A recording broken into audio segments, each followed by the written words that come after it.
Welcome to Flix Revolution, the official show of the Austin Revolution Film Festival. Now, your host, James Christopher.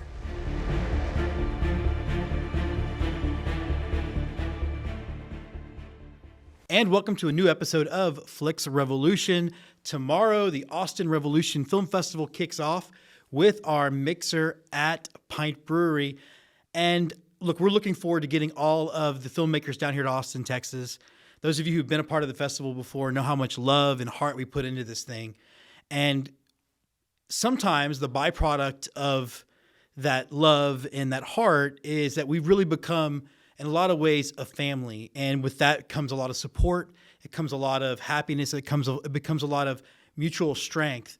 It also sometimes comes with a bit of loss. And our hearts are heavy.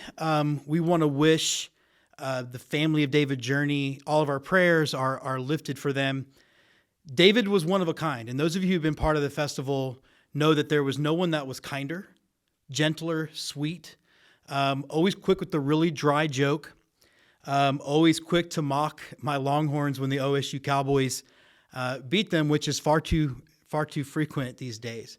David was one of the absolute best people that I knew in this business. And this festival, and I think the independent film industry, particularly in this Southwest region, is going to feel that loss for a long time. So one of the things we want to keep in mind is we're having a good time this week. And those of you who are coming down to the festival, let's just keep in mind that David's not with us anymore. And I think the thing he would want you all to do is have a good time at the festival, enjoy the films, but make sure that you tell the people that you love them and hold them tight, because you just never know when you're not going to be able to talk to them again. We do have a good episode for you today. We've got 3 sets of filmmakers, all a little bit different, to come and talk about their films and their scripts. So stay with us.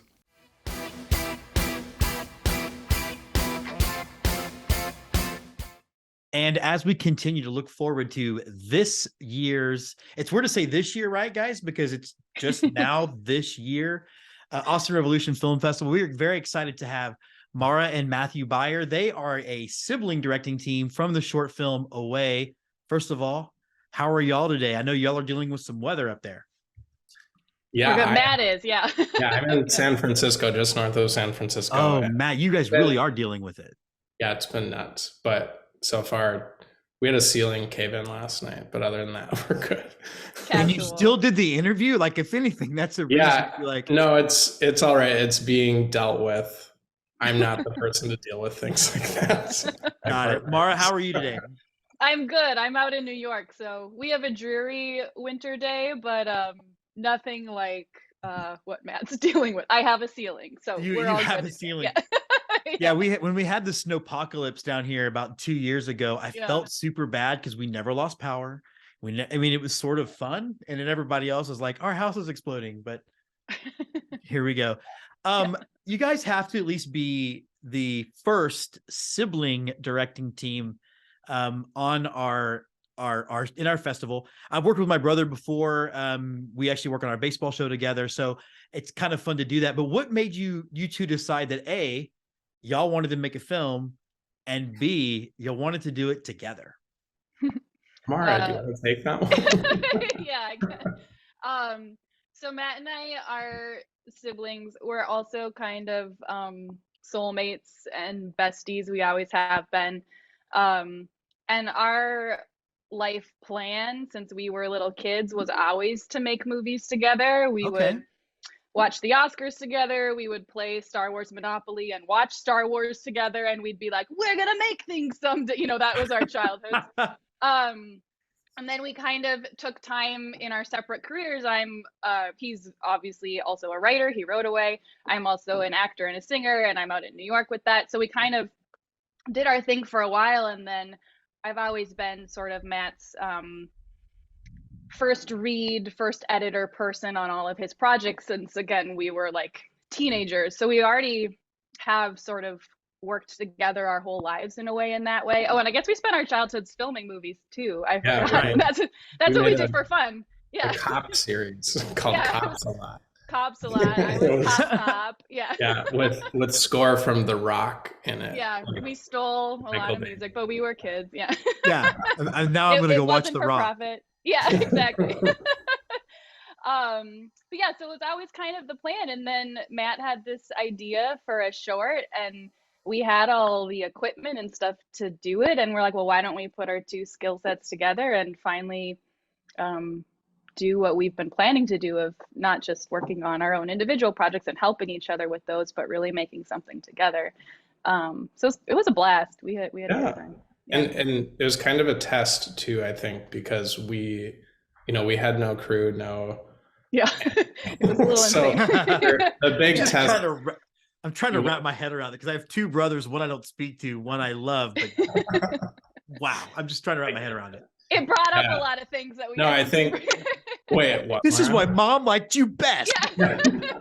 No, you have no idea, but we dealt with that. We dealt with it, yeah. But yeah, I think like it was interesting because there's a lot of lessons learned, I think, on my part, and Mara, but like I was mostly in charge of camera stuff while Mara was doing actor stuff, and like I need a DP. That was my big lesson because that was indoor lighting and framing. I didn't, so I think it was like an ambitious project, which was a good test, and also a test of working together. Yeah. And yeah, it was a really good experience ultimately, I think. But yeah, there's always the unexpected, like we were fighting clouds in the sky in the desert, and I was freaking out because that's the worst. That's the worst. Yeah. It was so stressful. Be out those clouds. So. Be cloudy or don't, but don't be both. I will say though, Matt, like you should pat yourself on the. I think it's a beautiful looking film. So I think you should give yourself a bit more credit on the cinematography part. But was it kind of neat, like Mara, to your point, to you, having been an actor on one side of the camera, do you see things a little differently whenever you're on the other side of camera that maybe helps you in both of your careers? Oh my gosh, yes. Shooting this film was like transformational for me on every level. Like as we were doing it, I was like, I've never directed before. I don't know. And Matt and I both, we talked about after, like we both intuitively felt like we just knew what to do.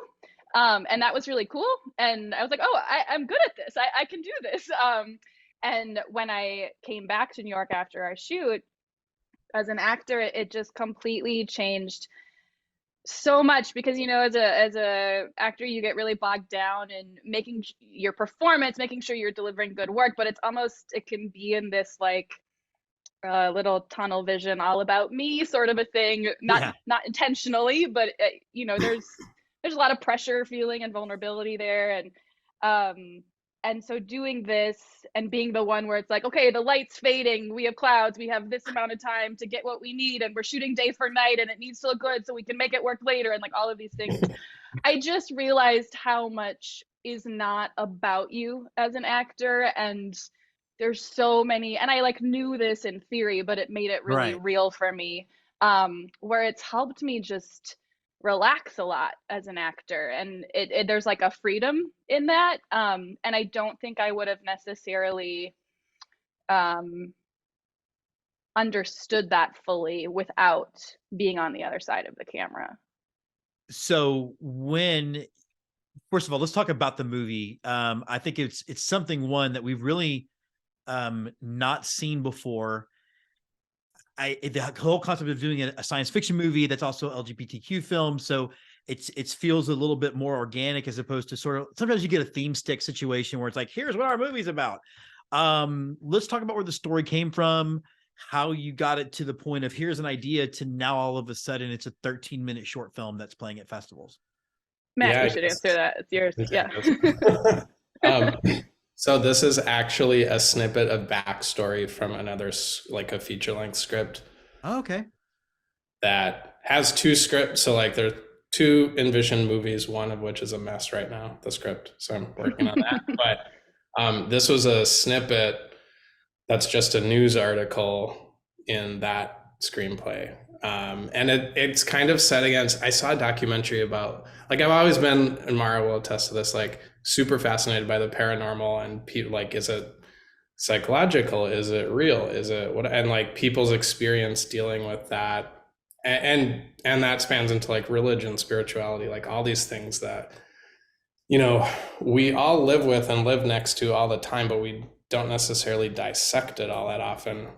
So I saw a documentary about people who were allegedly psychically connecting with extraterrestrials or upper dimensional beings and stuff, and I was like, oh, that's fascinating. And it was and I was like, oh, I'd love to make a movie about that.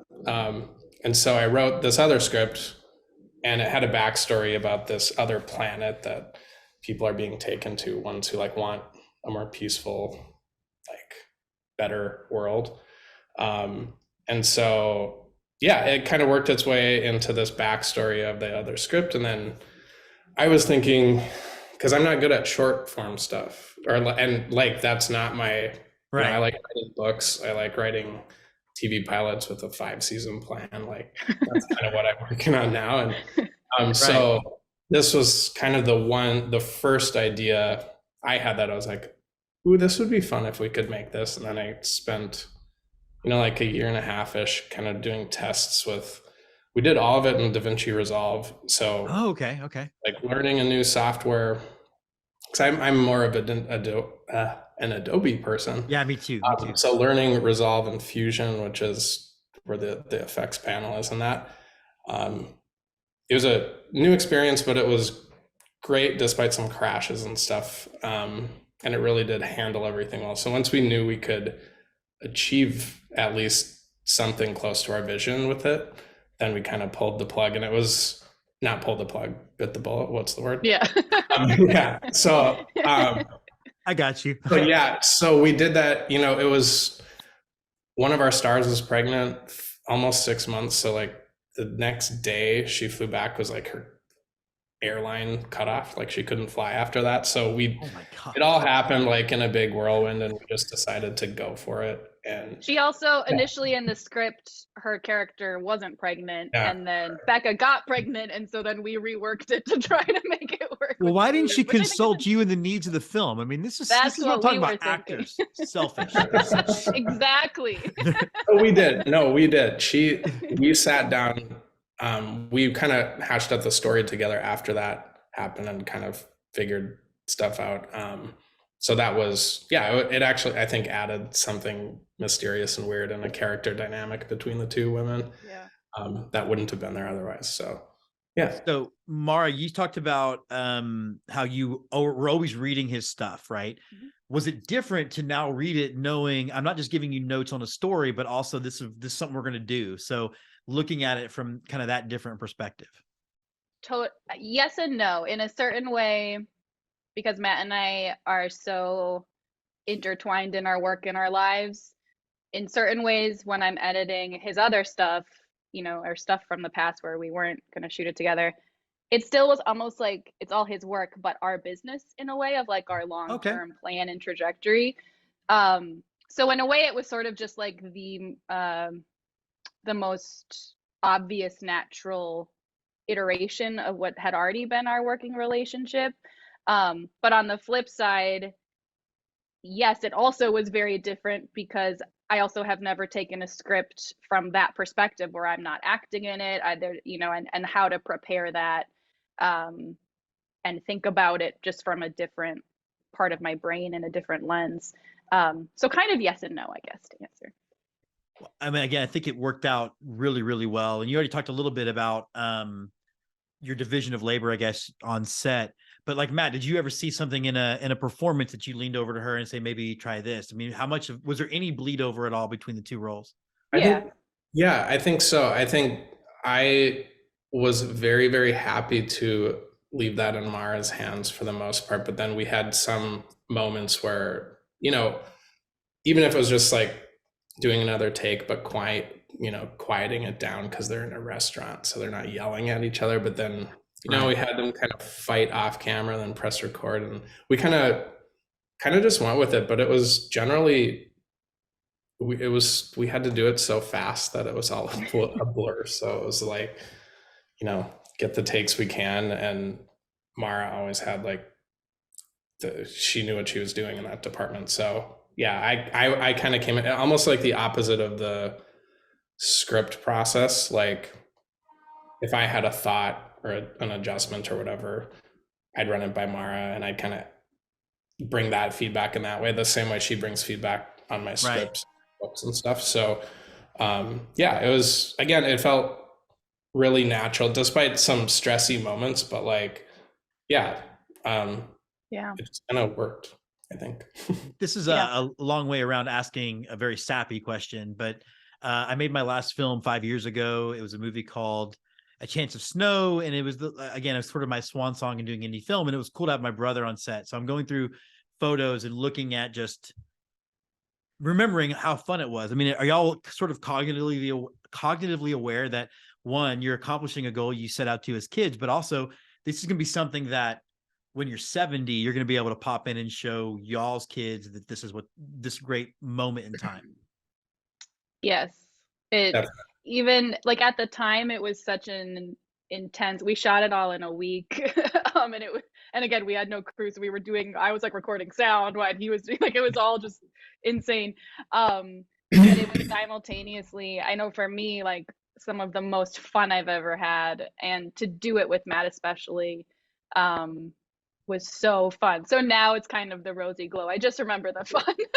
Yeah. And, and like in the aftermath, like we had discussions of things that didn't work, and like we've worked through next that. time. And it's been, I think, looking back in context of that also, and being like, yeah, we did make something. We didn't sit and dream of making something.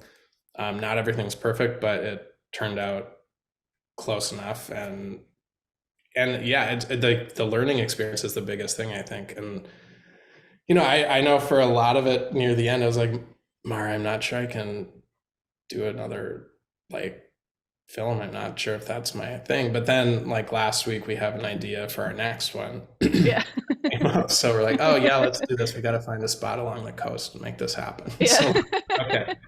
It kind of reminds me of the thought of you kind of make stuff because you need to, because it's in your head and you need to get it out. And yeah. And so looking back, we had the last night in the desert. We were like, there was no light. It was sunset. Mara's like moving a light, try to make it look like a UFO light and stuff. And like the stars were out. It was amazing. The moon was bright orange on our way out. It was this kind of magical feeling of looking back when we were just with our two actors in the desert. So it was just us four, and they're both friends also.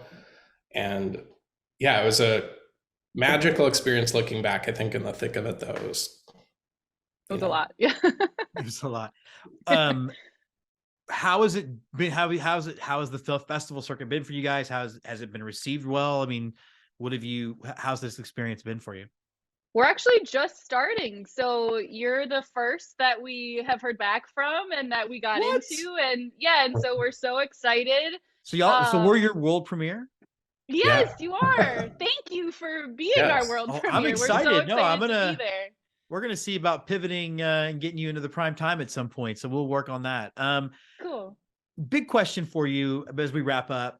Obviously, the question becomes like, what's next, right? That's always the question that you ask filmmakers. But Mara, as an actor, like, do you see yourself like having a lead at some point where you're trying to direct and act at the same time? Because that's a whole other ball of wax. Totally is. And Matt and I have talked about that.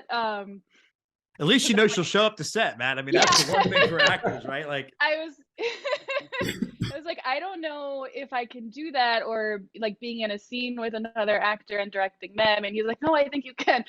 But actually the idea that he mentioned that like came to him the other week for our next one, I would be the lead in. And so I think it would be that test of how does this work? How do we do it? But I think there's no way to learn how to do it without just doing it. So I think it'll be a fun challenge, but it'll definitely be a challenge. I'll say that. At least you already have somebody built in to look behind the camera. I acted a few times, and when I would blow a line, I just told the guys I was rewriting. You can't judge me for that. Yeah, I can't do that with Matt. Yeah. No, I'm just rewriting. You're the one who blew the script. I'm just changing things. All right. We have Matthew and Mara Beier from the movie Away. First of all, you can see them at a minimum at 3:00 on Thursday of Austin Revolution Film Festival. They're going to be part of a really fun panel, and we're going to see if we can't squeeze in another screening. Guys, thanks so much for not just being on Flix Revolution, but also trusting us with your film. It means a lot. Thank you. Thank you so Looking forward much. to meeting.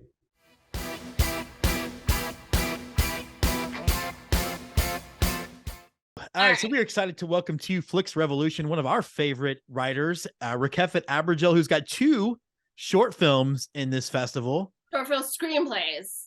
Did I say short films? Yeah, screenplays. but it's okay. I wish they were short films. We're gonna put that into we're putting that in the universe. Yes, one of them will soon be. Hopefully, I'm working. Well, we can't wait to see it. But first of all, how are you? It's been forever since we've seen each other in person. How are things? Good. I mean, everything's fine. I feel like I've been sick a lot since COVID. I don't know. I've just like been nonstop, just sick with one thing or another. But luckily, nothing permanent and very, easily getting overable. This is going really well. I feel like I wish I would have recorded before. This is a great rehearsal, everybody. Anyway, yes, no, everything's good. I'm good. I'm hoping to start production on my one of the screenplays that is at your festival. So which one? Is it Killer Crush or Still? It's Still. I would love to do Killer Crush. It's like one of my favorite scripts, but it's like gonna be expensive and time consuming, and I just don't know if it's worth it for a short to like the amount of money it's gonna cost and everything. But I may be trying to develop it into more of a series or something like that, which would be fun. And sell it more as an idea instead of actually filming it. But still, I thought it would be a small self-contained thing like I did with Boo and everything else, and it never is. It's getting like bigger by the day, but it seemed like the easiest one to make and the most personal, obviously. I run a 5-day film festival that started as a screening in my backyard for 3 hours. I know all about things blowing up. Getting bigger. Well, yeah, and you're from Texas, so you know. Oh, yeah. Bigger. Well, so you actually said something interesting that I want to dive into that completely derails all the questions I had, but you and I are game. We're good for this. You said it was one of your favorite scripts. Do you do that? I mean, do you have stuff that you're like, not so much? Or I love this. I mean, because I'm masochistic. I ranked my own films. So I'm just curious as to, is that something that you think about? I mean, it is, I guess, to some degree, they're all my favorite scripts because they all feel like children to me. Like I just did so much to bring them into being, whether they're 6 pages or 100 pages. But yeah, I have some that are just like more meaningful to me. Obviously, the stuff that I end up not really finishing or not really completing obviously did not make that list of like, I just love this. Like Jax in Love started out as a script that I didn't like. I wrote like 3 pages of this like road trip with this girl and her friend in the car and just like chatting. I don't know. And I just was like, this sucks. I don't know what this is, like whatever. And then like 4 years later, I was like, let me look at this again. And then it became Jax in Love, which is now obviously not only like my first movie, but like my real baby. That's my firstborn baby. Yes. This is what people without children say. You're right. I know exactly. Their children. Or if you don't have 2 German shepherds arguing underneath your feet. Aw. How much of you, because there's so many reasons why Jessica and I love you. I think you're one of the most empathetic people I know. I mean, all these things that I think make you a great person. How much of some of those qualities end up in your film, in your scripts? Oh, all of it. I can't even, it's funny that people will call me like a horror filmmaker. And I'm like, my movies are just about broken hearts. It's not horror. I mean, it's horror because love is fucking horrific, if I can curse. And everything about it is a tragedy, in my opinion. To me, love is like sadness and horribleness. Even the good stuff, like it's always on the horizon. Like even if something's good, I'm like, when's it gonna happen? Right. When are they gonna leave me? When are they gonna cheat on me? When are they gonna whatever? So, yes, my emotions and my empathy, I think, like my empathy is also my downfall in a lot of cases. But it definitely goes in my scripts. I've tried to write, Killer Crush was like my closest thing that I tried to write. I was like, I'm going to just write a slasher film. It's going to take place at a camp. It's going to be teenagers and slashing. And like, it's going to be the most overdone real horror film that I've ever made. And of course I couldn't do it because it turned into this whole like relationship between the 2 friends. And I just couldn't do it. I couldn't just keep it simple and like predictable. and just like real horror. My stuff has to be, I don't know, there has to be heart in it, even if it's a broken heart. Like all of my stuff has heart. That's why my Blu-ray is going to be called Love Scars. Nobody's heard that, but I'm going to have all my films on it that I've done so far. Oh, that's a great idea. Yeah, it's a Blu-ray with, it's going to be Love Scars. It's going to be Still, Jax, and Boo. And then I have behind the scenes things for all of the films and some extra features and blah, blah, blah. And we're going to use it, hopefully, if people would like to purchase one, it'll be like a donation to help us make Still as well. It's going to be one of the perks. Wow. We'll definitely put us down for a copy. We'll get a couple for some stocking stuffers when but we definitely can count on us.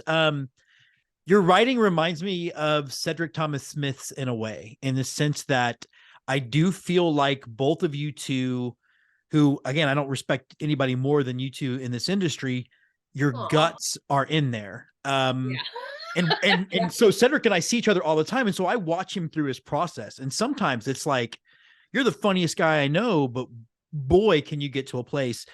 Does it ever get too real or too much emotion to the point where you're like, I don't know if I want to make this or even just continue? Oh yeah. I have a script that I've been working on for a long time that I put away because it was about my like teenagehood and stuff that went on at that time of my life. And I was like, I don't think I'm ready to deal with it. So I just keep putting it away. I like started writing about it. I don't know. And I don't want people to see this. And then they're going to ask me questions. And then there's going to be talking about it and Q&As. And maybe I don't want to, whatever. So that's something that's in the back there. But like Still, for instance, I don't think this has ever happened to me with any of my scripts. Maybe Boo the first time I read it. But for the first like 10 times I read Still, I cried. And I don't usually cry at my own work because I don't think, it wasn't that it was so good. It was that it was so personal to me. And so coming from a really deep personal place that like reading it made me just like cry. And I only now very recently have been able to like read it and like, I don't actually cry anymore because I've read it so many times and I've been rewriting it and I'm, now I'm in a different place, and it makes my mom sad too, which I feel so bad about. But anyway. But that's the good stuff. That's the good stuff. Yeah. Yeah. And okay, horror that makes you cry. That's the best kind. The question that you probably get asked a lot, that someday I hope to not have to ask you. Woman, independent film. We are talking a lot more, I think, as an industry about representation and all of that stuff. But do you still feel like you're running into barriers as an independent film writer and filmmaker based on gender, or has it from the indie side gotten better? I would say it's gotten better in general, but I don't think it's gotten better to the point where it's better. You know what I mean? Like I think still, female directors in the DGA are like now at like 1% or something, which is like a big deal. And that's like, wow, they're at 1 full percent, and it's like, that's not progress. That's just, I don't know what that is.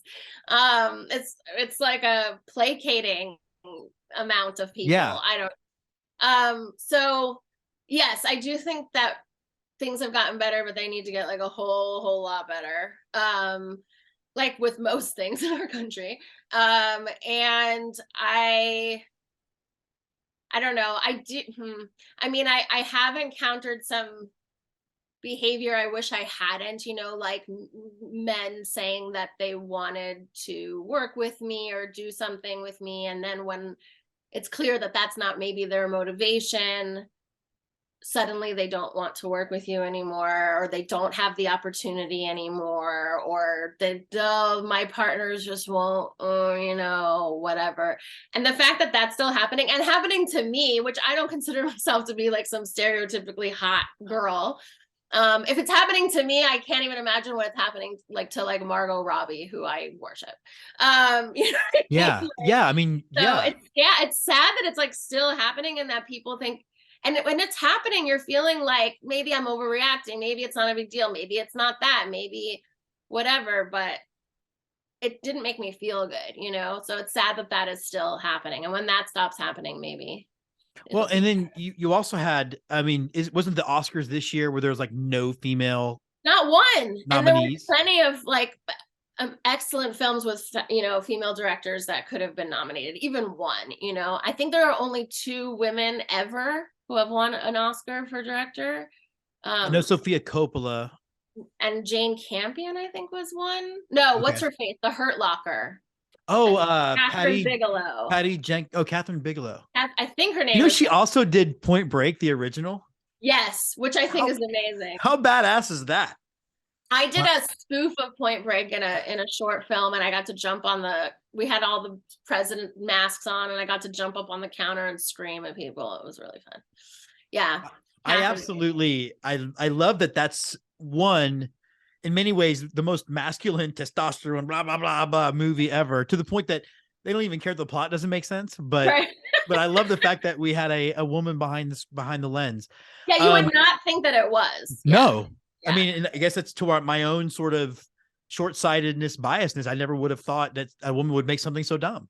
Well, she did also make them all look, not that it was hard to, gorgeous and hot, and every girl wanted all of them. So that was maybe the female gaze there. Yeah, I mean, definitely. A man might not have lingered so long on maybe not or whatever, you know. Maybe. I mean, I don't know. I would have, because Patrick Swayze in his prime. People could put Jim in a corner if they want to. I love him. Just saying. As we wrap up, Still is next. When can we look for it? When do you think you're going to go behind camera? When can we see it on this festival circuit? And will we see it in 2024, around a year from now? That's the goal. We need to crowdfund, unfortunately, to get where we need, because everything's costing more. And in LA, everything's so expensive. Anyway, I'm planning to, I would like March 1st is my deadline to get the crowdfund going.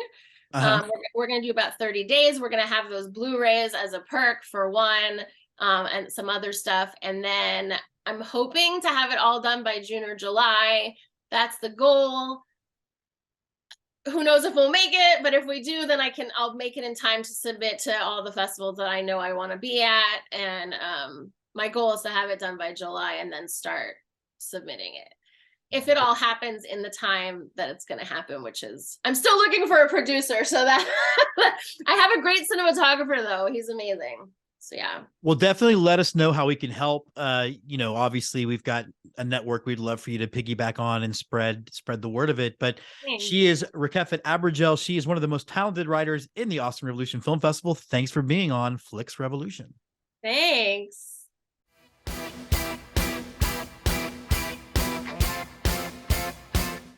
And we are excited to welcome to Flix Revolution the two directors behind what I think is going to be one of the most popular films at this year's ARFF, Behind the Bucket, A Garrison Story. And we're joined by Mike Determan and Tom Rosy. Gentlemen, first of all, thanks for making this film. You. How you guys doing? Oh, we're doing good. Great. Yourself? Good.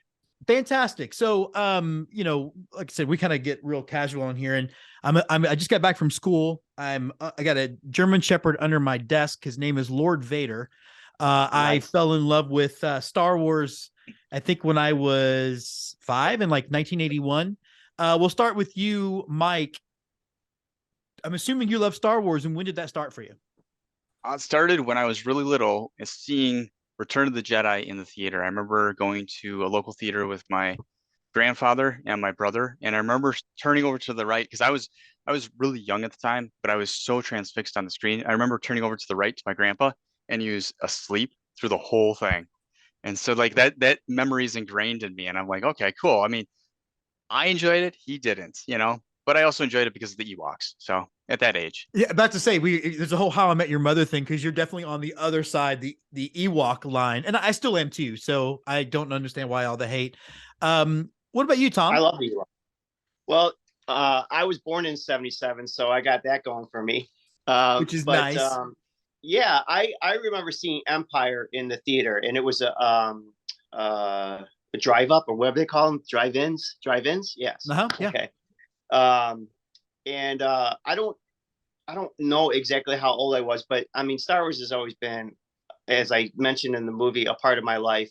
It's kind of always been around. And I remember taking my action figures and go, this one goes in this movie, or this one was in this movie and this movie and this movie. And, and just, I've always been that kid in a group of friends who's been the Star Wars fan. When the movie stopped coming out, I was going to flea markets and all kinds of places just to find toys during the dark years, you know, where there was no more Star Wars content except for some books here and there that they give us. But yeah, I've always been a huge Star Wars fan, and my dad, I come from a divorced family, so we used to do a lot of activities together, and conventions were one of those things. And at these conventions, I would see people dressed up in all different kinds of costumes, but the stormtroopers and Darth Vader and everything else just really took me for surprise. You know, I just couldn't believe they were there and real. So years later, you know, well, we won't get ahead of ourselves, but you know, I was able to join this group, and it was kind of a dream come true. Well, that does lead into my next question, so I guess we'll stick with Tom first. So people who don't know the 501st is essentially what a lot of people who don't get Star Wars would say a bunch of nerds with nothing to do, but really are a charitable, really great part of the community. So Thomas, what caused you to join, and then why did you think this would be an excellent documentary to make? Well, I had been going to conventions for a long time. I've always seen the booths set up. You know, there was always someone there to talk to in costume and out of costume. And it just seemed so unobtainable for me. I just couldn't understand even where to start. And those booths are there to help you, especially now. There's the internet and everything else. There's all kinds of avenues. But it wasn't until my sister went ahead and married one of these guys. Yeah. And I started talking to him a little more about it. And an opportunity for a stormtrooper costume came about. I put my money in. I waited about my year. And in the meantime, I was just like, I got to get something together. I got to join this group. I got to go out with these guys. I was seeing them at conventions. I got to know them through my brother-in-law. And I just really wanted to be part of this group. And I put a Tusken Raider together. This one right here, actually. Okay. And that was more of a sewing project. So once I ordered the kit for that, I put everything else together. And I actually got into the 501st with this costume first before my Stormtrooper came. And I was officially in the group on 4/30/17. That was my date. And it's tattooed on my arm here as well. I love that. Yeah, but that's also my TK number. And what we do is every member that joins gets an original TK number. And TK coming from the movie where the scene TK 421, why aren't you at your post? So I joined. I thought this was an amazing group. You know, I've always been around cosplay, but what these people really are about is what they like to coin the phrase of is cosplay. They put more into their costumes than just, you know, having them on a shelf and going to conventions. They also do these charity events and visit kids in the hospital and all these amazing things that they help raise money for in their own communities. And this is a worldwide organization. Yeah. So there are garrisons all over the world.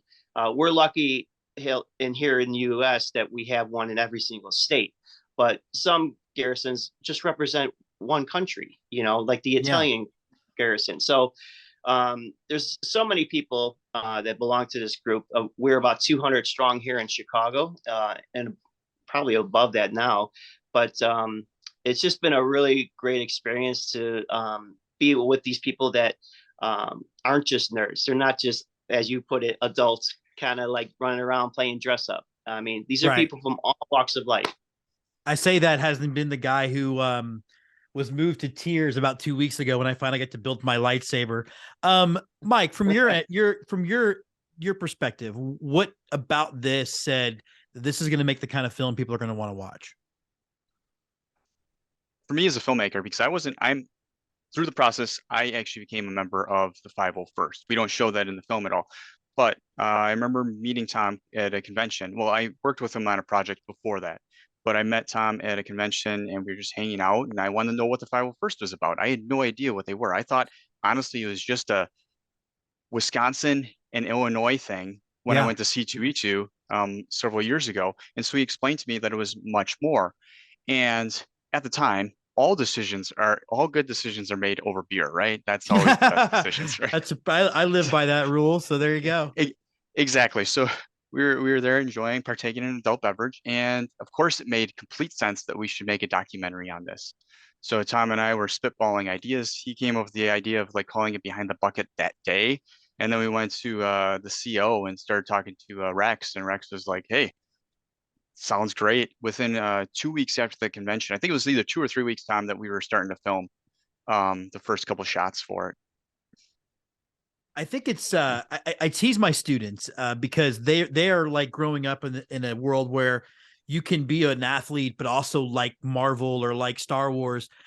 When I was growing up, you didn't tell people that you still collected GI Joes or had Star Wars t-shirts underneath your football pads. You didn't do that. How important do you think it is, and we'll start with Mike on this, that it's okay that we were all able to like embrace our inner nerd? I mean, why do you think it matters that we should be able to express love for something like Star Wars or Harry Potter or whatever it is? I think it's amazing, to be honest with you, because I grew up in those times too, in grade school and high school, where you're made fun of because you go to the comic shop or someone sees you at the Yeah. comic shop or reading them, and I'm like, oh my gosh. So then when you get into college, you're hiding them and you stop your subscriptions, and then midway through college, there started to be like a shift, and I'm like, ooh, I like this, especially with the first couple of movies coming out. I really am embracing it because it's like, all right, cool, I can like what I like, and everybody else out there can like what they like. I think that let people like things. I think my funniest sort of interaction with that before it really bounced back is I had just married my wife, but we didn't live together for the first month because I was in the Army. And then when we met in Germany, my next deployment, boxes of comics showed up, and she was every time she thought we were at the end, another one would come. And I think at some point she was just like, I don't know what's happening here. But Tom, for you, why is it important to tell kids or whatever, like, hey, it's okay to get passionate about things, even if it's a work of fiction or something that's not necessarily real? Yeah, for whatever reason, I mean, it became taboo, for liking nerdy things. And I think it's a double standard with a lot of, trends or hobbies that other people have, such as like sports. I mean, people are literally wearing someone else's name on their shirt. You know what I'm saying? And Yeah. their whole garage or their basement is set up in some kind of paraphernalia or something representing something they love. And this behind me is really no different. This reminds me not only of my childhood, but it reminds me of a cinematic experience that no one's had. I mean, like for years before they really started getting into different things. And it was just coming out of the Vietnam War and everything at the time, and the amount of work that they did on these movies, it was just spectacular. So it's important, I think, that there's plenty of opportunities and reasons to love Star Wars, and a lot of people have their different entry points. And I always, with these next generations, try to remind myself that people don't love Star Wars because of the first three movies, which is what I grew up with. Some people love Star Wars because of the video games. Yeah. Some people like Star Wars because of the prequels. We're getting an entire generation that's the Mandalorian, right? Like an entire generation of Star Wars fans. Baby you talked Yoda. About exactly.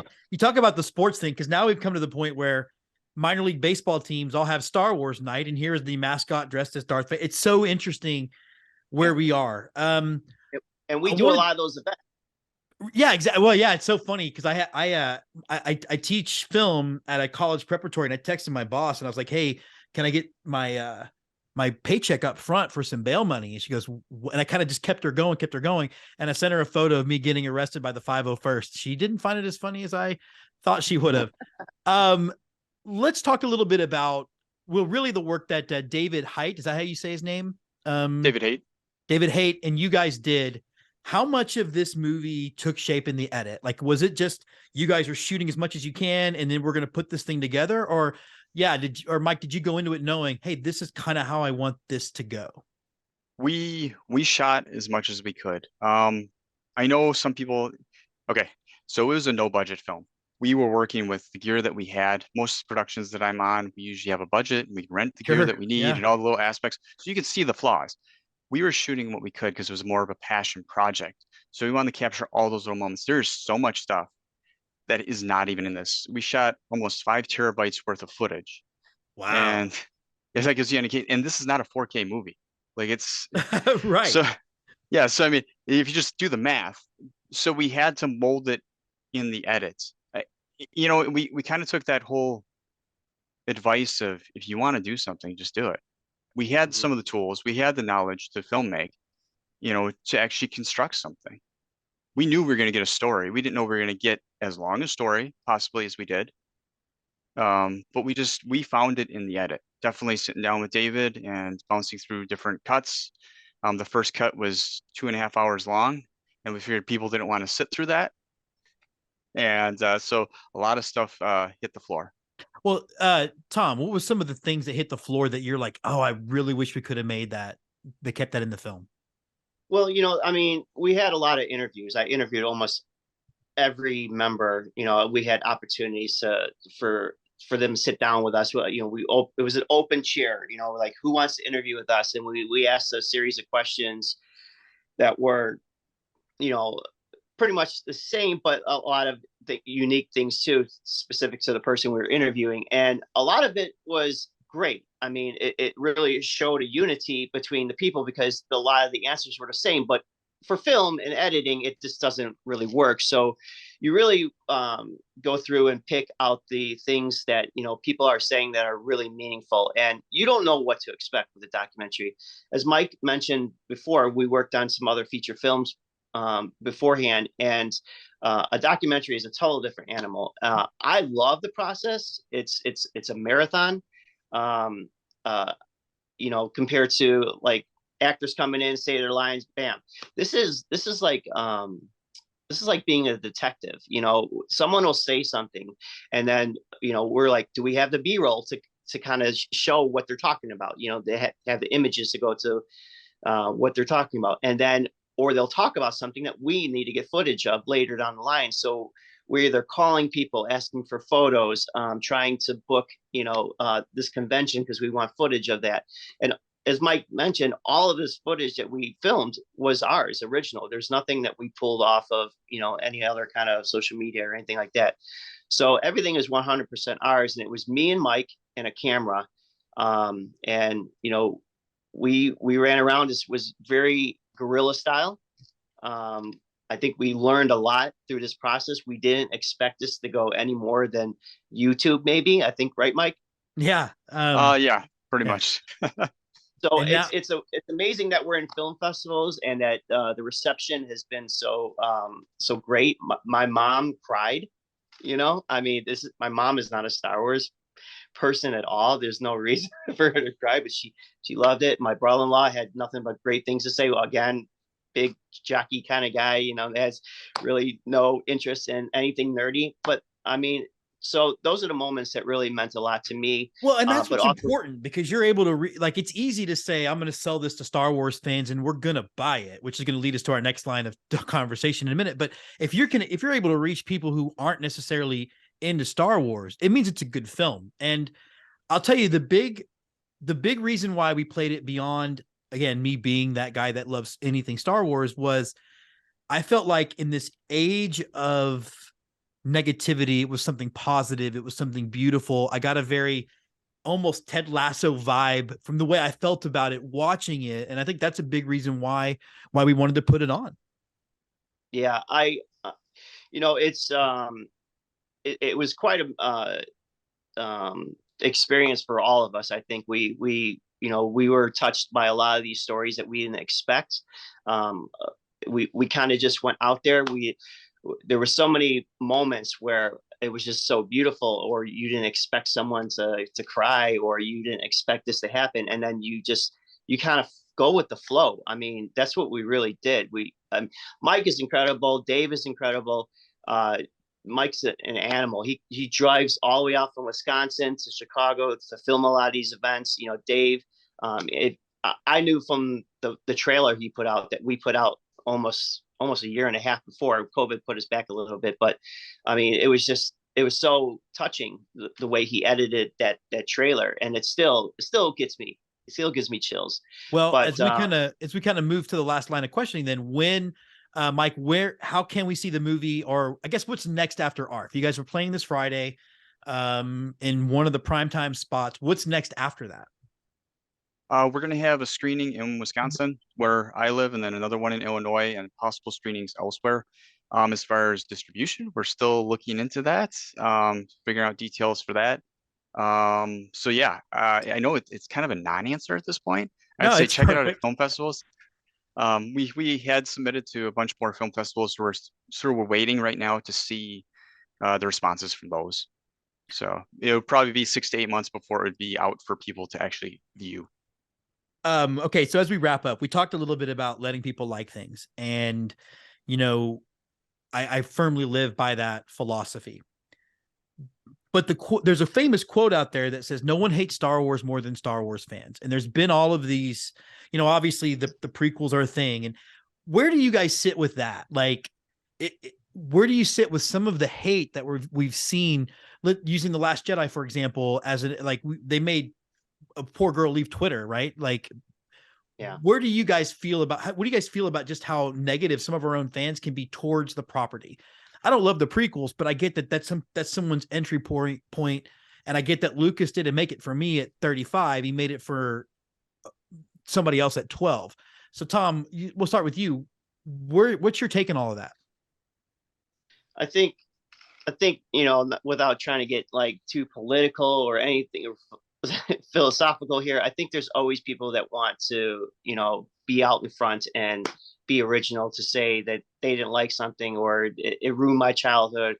And it's just, I don't see it at all. I mean, there's things that I don't particularly like. But what I do like is the way that, if there's a specific scene or something that's brought into the Star Wars universe, it's kind of introduced somewhere down the line, and maybe one of the TV shows or whatever. And it kind of makes me rethink about, my hatred towards it or not. But I never get online. Listen, right now, it's a great time to be a nerd. We have Star Wars movies, just nonstop, TV shows. We talked a little bit about Marvel and all this stuff. I mean, Star Wars is great, but I love all this stuff. I mean, this is amazing things. I mean, just yesterday I'm watching Flash Gordon. I love all of this, and Willow's coming out again. I mean, it's just like, this is great. They're finally going to get the DCU right, it looks like, with James Gunn. Yeah.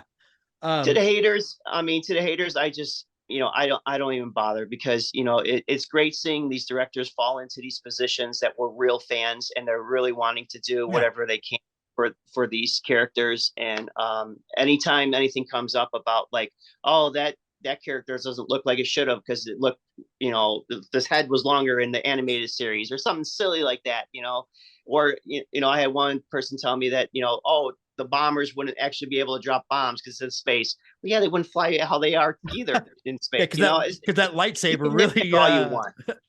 Well, I mean, yeah, I think you hit the nail on the head, and look, I think we could do a whole show about, I think the big first flaw of the sequel trilogy was not letting Abrams plan all three movies, and it seems like you've got two guys arguing.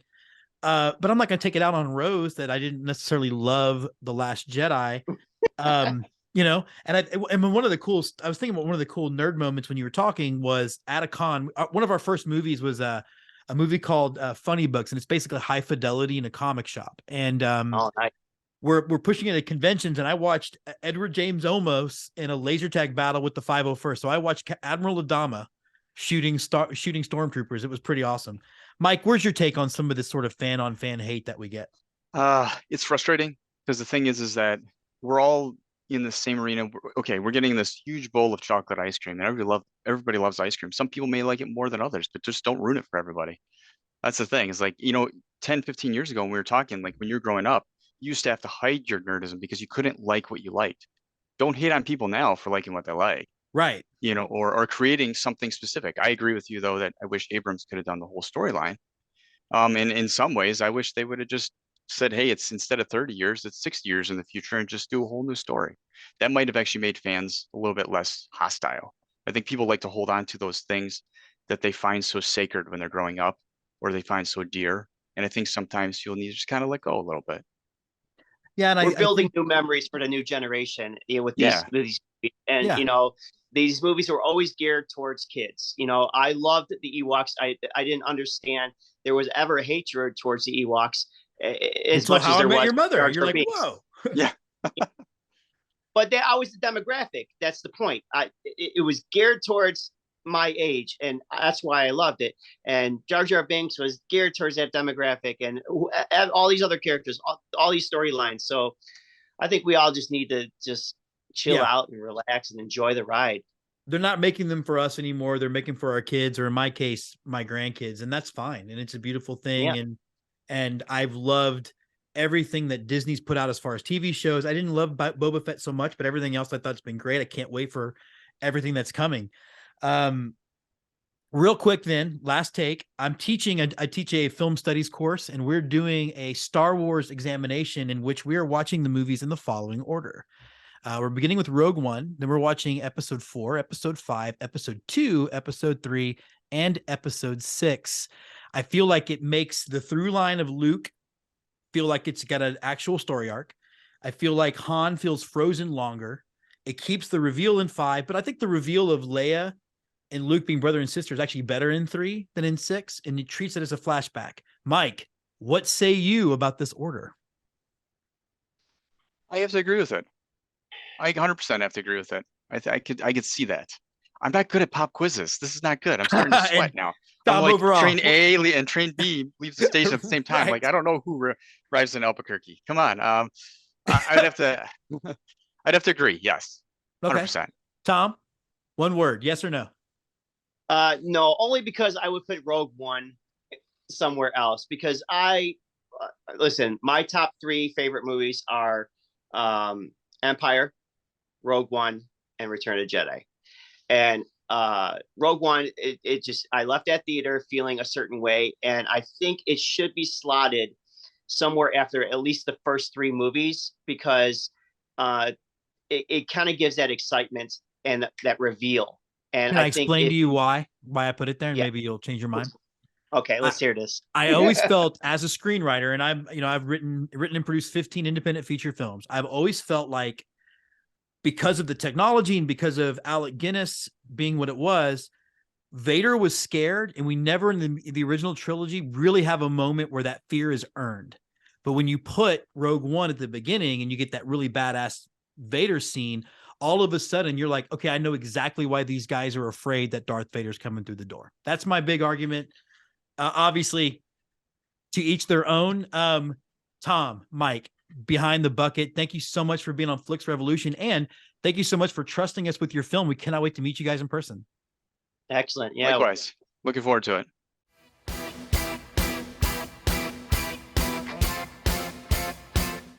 So that does wrap up this episode of Flix Revolution. Again, the festival starts tomorrow. Check the website for details on our opening night mixer. And those of you who are coming down to the festival, as Cedric would say, bring an extra liver, because it's going to be a lot of fun. Have a good time. This is actually going to be the last episode of Flix Revolution. We are going to be rebooting the show a little bit later on, one that's not so tied to the festival. Those of you who've been following along know that the festival is going to be having a really big change after 2024. So thanks very much for coming on the ride with us so far. You will obviously find out whatever we're up to next, but until then, we'll see you at the 12th Austin Revolution Film Festival in 2024. Flix Revolution is produced by Twitchy Dolphin Media and joins Let's Get 2, Go Go Astros, and Yell Fight Suey as part of the Twitchy Dolphin Media Network.